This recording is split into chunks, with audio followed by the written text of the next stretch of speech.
Okay. So the question Yeah. is, do you have to repay any down payment assistance or funding that's received? Yeah. For example, the IDA program, I mentioned three, and one of those that is, let's go back to it. 4% of the purchase price up to $6,000, you do not have to repay. However, it is prorated over 10 years. So let's say if you decide to sell your home before the 10 years, you will have to pay a penalty. Since it's prorated, you would only have to pay 5 years. But if you stay on your property over 10 years, you do not have to repay it. That's why this is the most popular one because you do not have to repay it. The other ones are mainly it is another loan, but it's zero interest rate. You have to repay it mainly when you sell your home, you refinance, or your mortgage comes to maturity. And with Bank of America, you do not have to repay them. The $10,000 grant, you do not have to repay. That is the same as IDA. It gives you certain amount of time where it's prorated, and if you sell before that time, then you do have to pay that penalty. The same with CIBC. So it's $10,000. You do not have to repay it. I don't know exactly what is the term that they prorated, but you do not have to repay it. And the reason they do this is because they also want to encourage long-term home ownership. They want to stabilize neighborhoods and they want to make sure that the buyers that get these grants stay on their home and don't sell or flip them. I don't know if that answered the question. Yeah, you answered the question. I would Mhm. just also add that the biggest thing, the way that this is tracked is when you purchase on your home, there will be several documents that are recorded, such as the mortgage. Oftentimes, these down payment assistance programs, they are recorded as well because they need to know if and when you sell. Um, that's how they sort of track. So yes, you get the money, it's forgivable, but it's also a recording so that they are made aware. And then also, Mhm. something that's important to remember is some programs like ours, we keep the buyer's payment under 30% of their income, but we do that by placing a second mortgage on the house. And oftentimes that second mortgage is forgivable after the first one is paid. Mhm. I have a question. This is Evelyn. Can some of these grants can they be combined? Like if you use one for closing costs, can you also use one for down payment, or is it just one or the other? Did you want to Yeah, go ahead? many lenders combine them. For example, I know CIBC for sure. They have the $10,000 from an additional. They can combine it with the FHLP, so that's $20,000, and then they can also combine the IDA Access, the IDA Forgivable. However, if they use the IDA Forgivable, they have to use IDA rates. So it's really talking to the lender and making sure that what works best for the buyer. If the IDA rates are higher than market rates, it might be just better to use the CIBC programs in this case. But yeah, many times they can do the blanket and combine different programs. All righty, thank you. Anybody else have any other questions? All righty, well, I can start, Francisco. All right, next slide, please. All right, so in this section, we're going to talk about the Affordable Homeownership Program. It's the other program that is at Habitat for Humanity Chicago. Um, it's not necessarily affiliated with Homebuyer University. Sometimes our home buyers do take Homebuyer University to get hours towards the completion of the program, but it's completely separate. So just because you take Homebuyer University doesn't necessarily mean that you will be accepted into the Affordable Home Ownership Program that requires a completely separate process. But right now, we're going to talk about the loan terms, the program timeline, and the qualifications and structure of the program. Next slide. Our loan terms, Habitat Chicago, we are the lender. So we're required to, we're considered a special purpose credit program. We are expected to abide by a lot of the same rules that lenders are, less regulation, because we sort of do things in-house and we serve certain neighborhoods. But our sales price for our homes, they're typically they're we complete an appraisal on the homes, and when we receive that appraisal, that is what determines the sales price. Now, if that sales price exceeds 30% of your income, then we lower the sales price by placing a second mortgage on the house. But many of the buyers who finish in our program are paying the same as that they were paying in rent or less, depending on how much down payment assistance they received. A highlight of our program, it is a 0% interest rate. The term is 30 years. Um, if it is, we've had a situation or two. I won't go into detail where we might have done 20 years or might have done 15, but we still made sure it was less than 30% of their income. When it comes to closing, Francisco just talked a lot about down payment and closing costs. So our down payment for our program is $1,200. And you must have $2,500 when you apply to the program, but you need $4,500 in total when you finish. So something that we do with our buyers is we work with them, we do build up meetings and coaching just to encourage them to save and to talk about budgeting. So we offer a lot of support throughout the program as well. Of this $4,500, homeowners insurance, closing costs, escrow and reserve requirements are all included in that.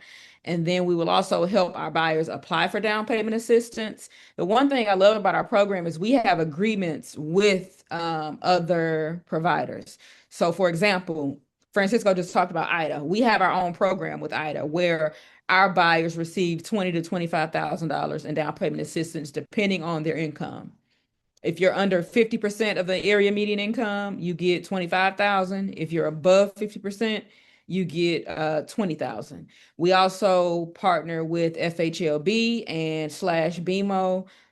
We have access to $10,000 from them. And then we've also worked with Chicago Housing Authority in the past. I will say it wasn't they had a lot of requirements and they really wanted the buyer to do a lot of the applying, and that just was a hurdle within itself. But there are no extra fees to the mortgage. There's no PMI, there's no prepayment penalty, there's no application fee, origination, underwriting, credit report, and you don't have to worry about any of that. It is all covered in the program fees.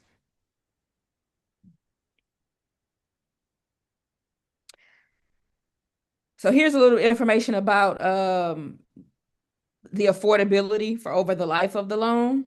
As I already said, the price is set by the fair market value after we do an appraisal. And here is an example of the monthly payment amounts based on different sales prices. So I know we don't see these prices anymore. I think our homes in Greater Grand Crossing, they do appraise for about 210,000, and then we're thinking our homes in Austin will be well above 300, and then our townhomes will likely be around 250 to 300 as well, depending on when the buyer closes.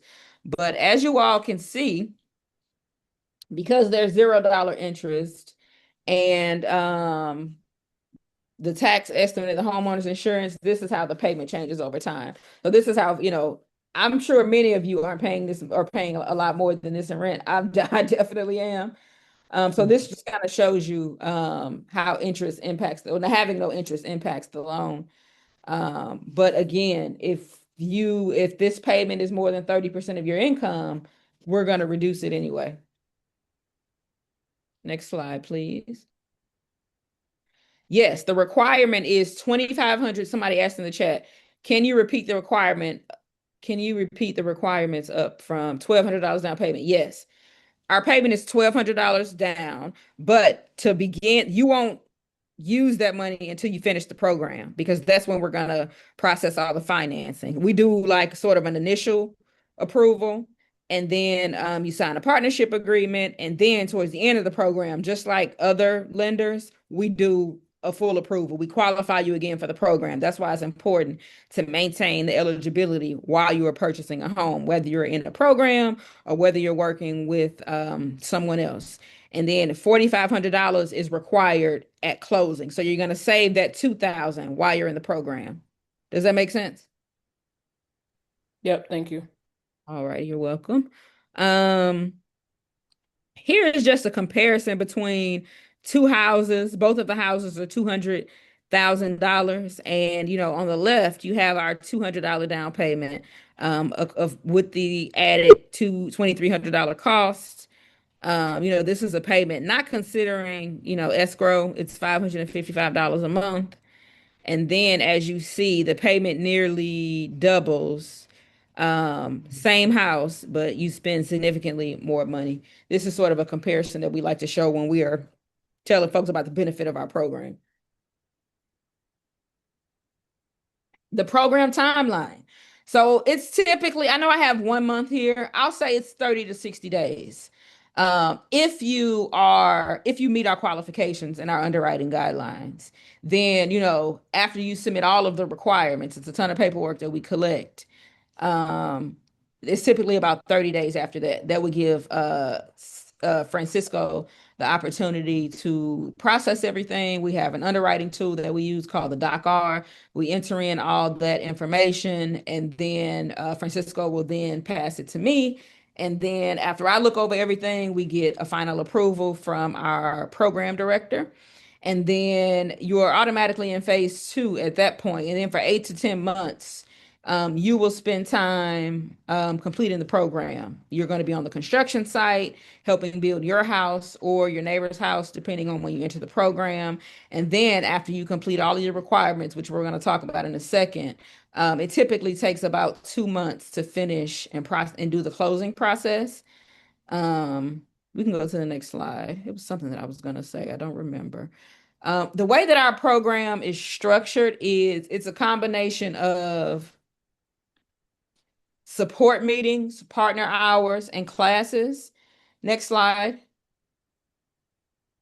Oh, I'm sorry, go back, Francisco. So when it comes to the support meetings, this is really kind of just depends on the buyer. Let's say if you come in the program and you have exactly $2,500, you have exactly a 620 credit score.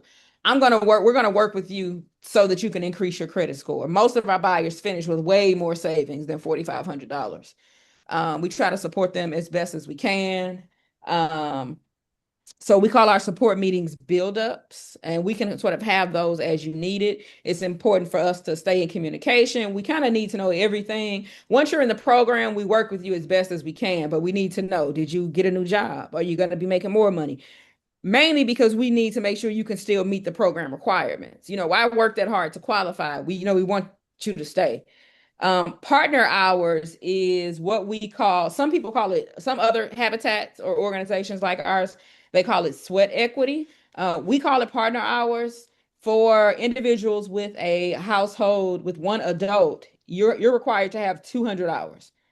Now, although we give you 12 months to complete this program, I have seen plenty of people complete this program in 6 months.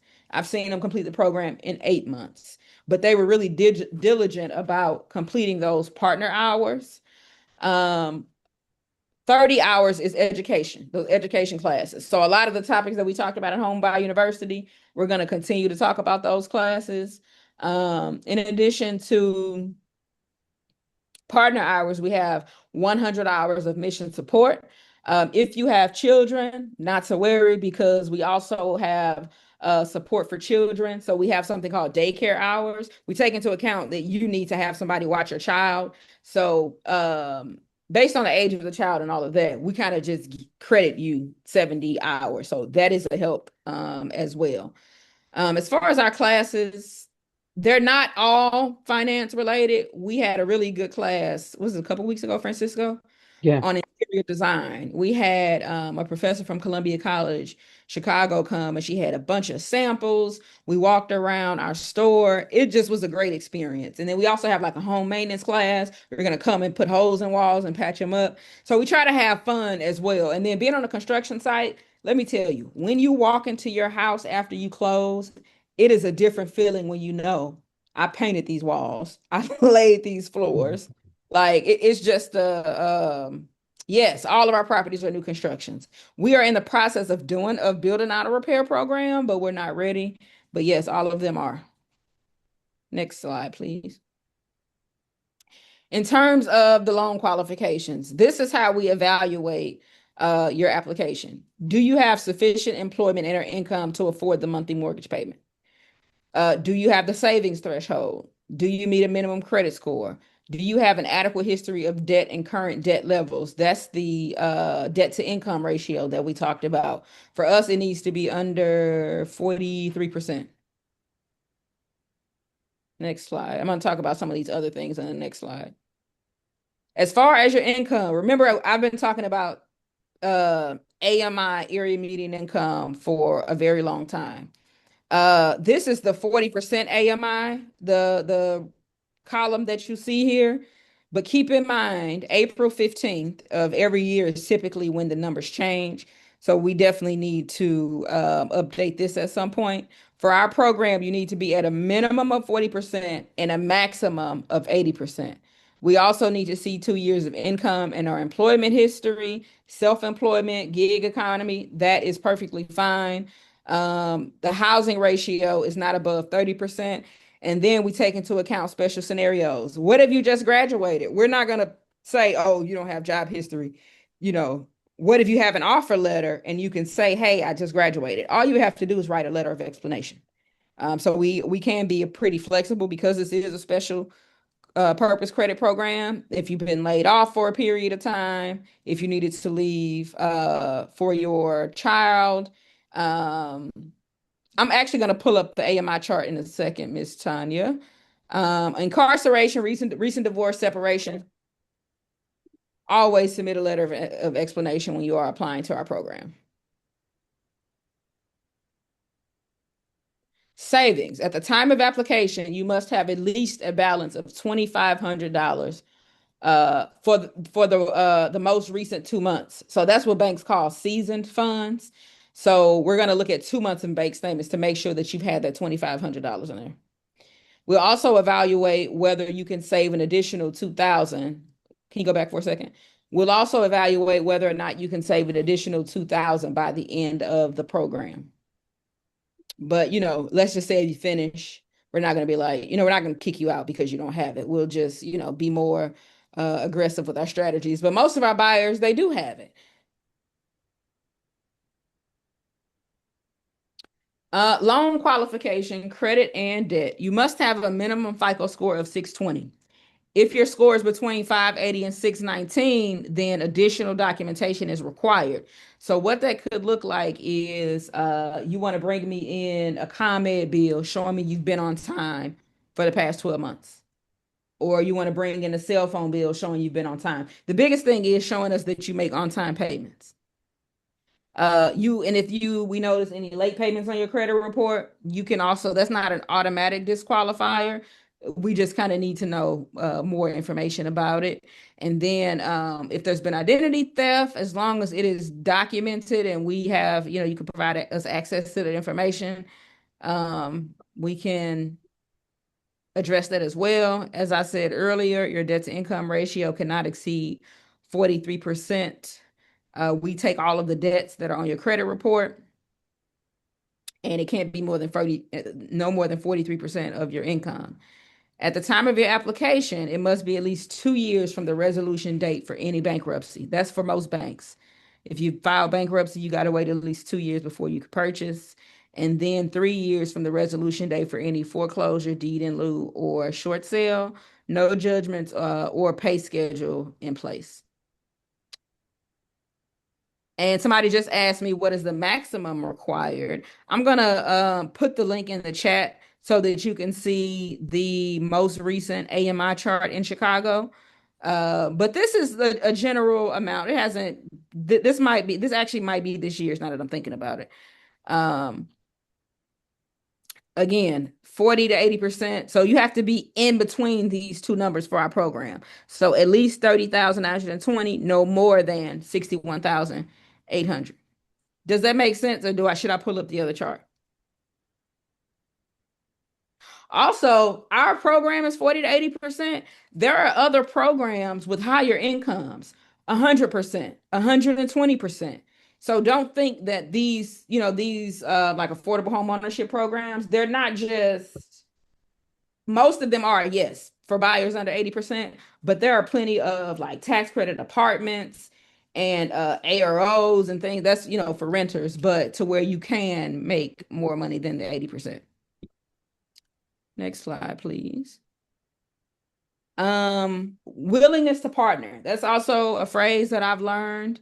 You really need to understand that this is a big time commitment. Like, not only are you going to be doing your partner hours, you're on the construction site, you might have children, you still have a job. Like, these are a lot of things that has to be considered. So we give you a full layout of the program. You typically take classes once a month.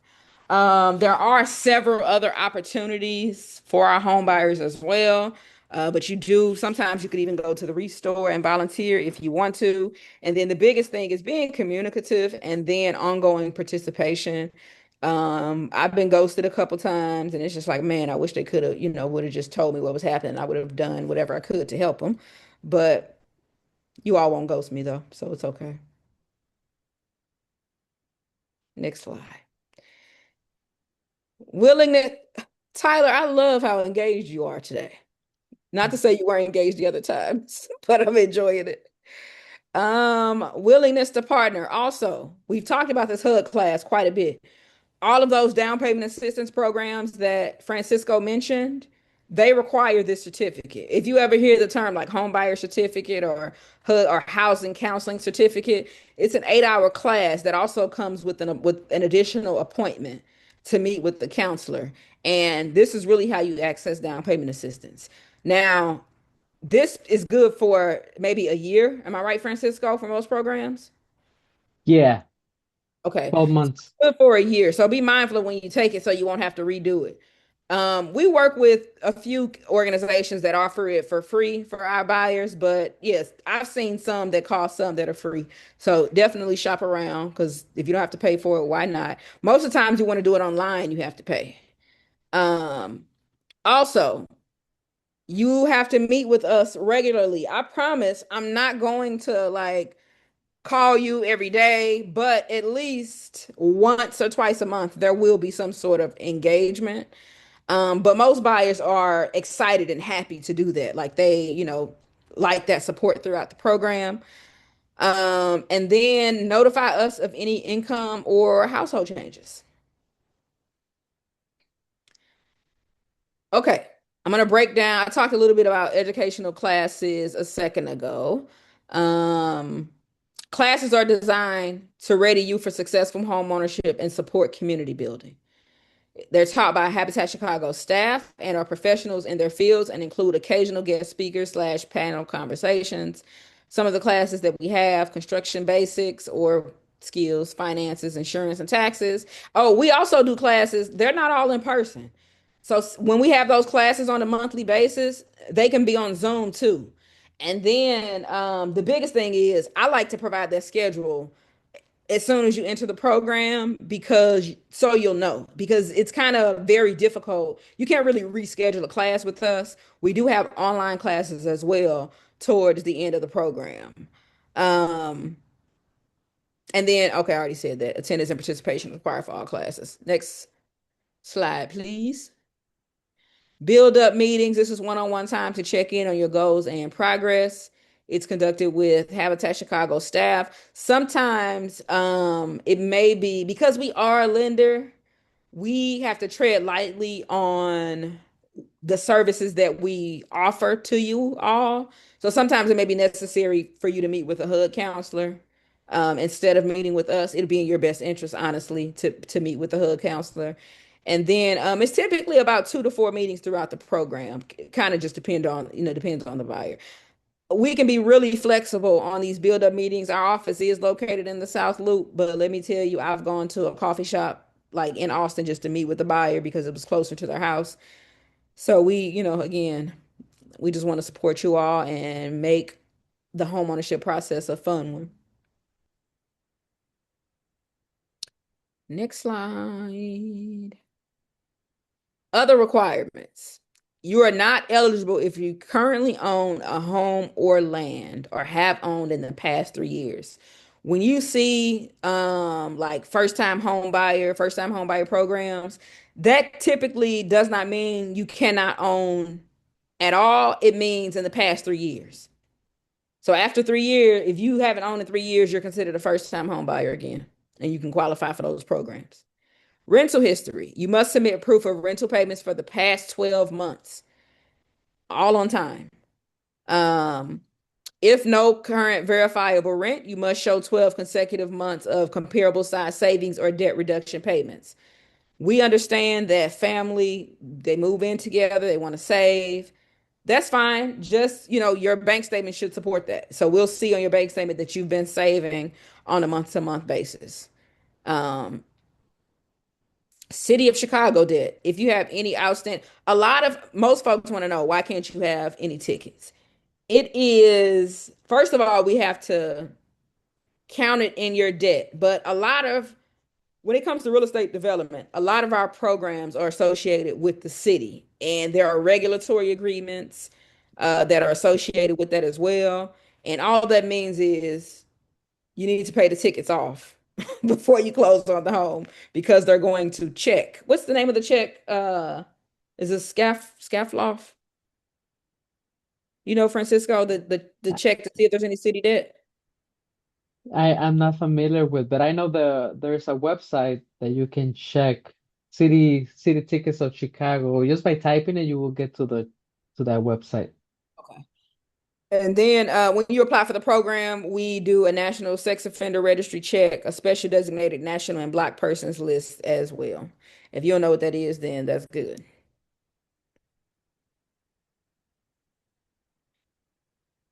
Any questions about the program?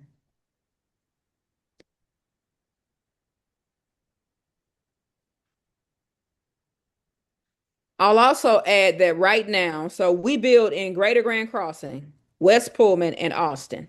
For our homes in Austin, you must be an Austin resident. That is an agreement that we have from the organization that gave us the land, and the west side of Chicago, Austin in general, is experiencing a lot of increase in property values, and it's pushing a lot of the residents out.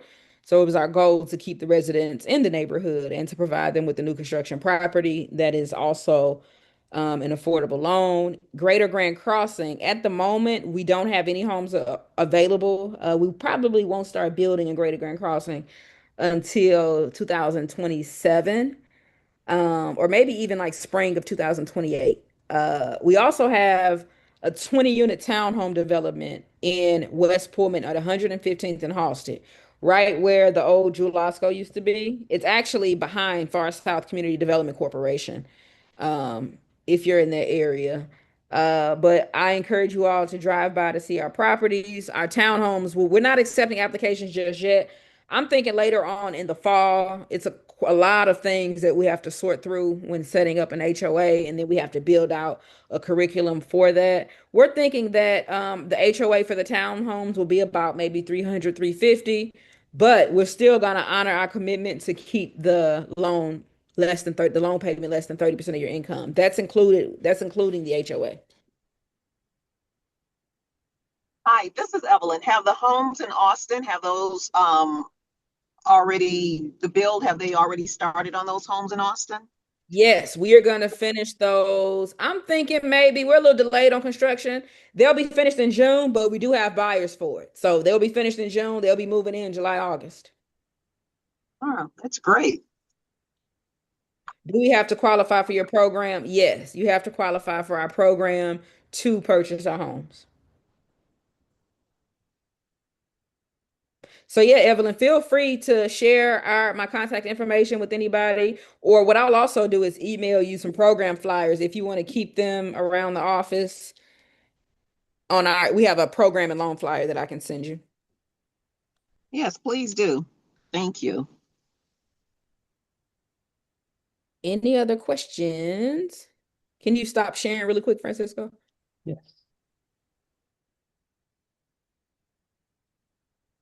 Okay. Any questions about anything any topics that you think would be helpful that we haven't discussed that you were curious about? I'm sure between me, Evelyn, and Francisco, one of us will know the answer.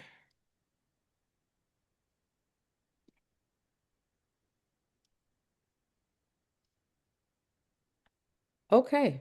Well, I wasn't expecting to finish this early, but I'm not mad at it. Thank you all for attending. I'm extremely grateful, really appreciative. We started this program in 2019. I do think we're going to make some changes, maybe likely go to 4 classes when we do our future cohorts later in the year. Did you have anything, Francisco? Did you Yeah, get I'm gonna share the link for Ida real quick on the chat if anybody is interested in learning more. But yeah, don't forget once you start working with a realtor or a loan officer, ask them about these programs because they are of great assistance. And there it goes. Thank you. There's a question by Tyler. Can the attorney's info be shared as well? Okay, yeah, it's at the beginning of the, but I'll copy it and we'll share it again right here. Here we go. Then I also just shared the AMI chart. That way you can see. Did you all want me to pull up our application for the program? Would that be helpful? Or you just want to go on and look at it yourself?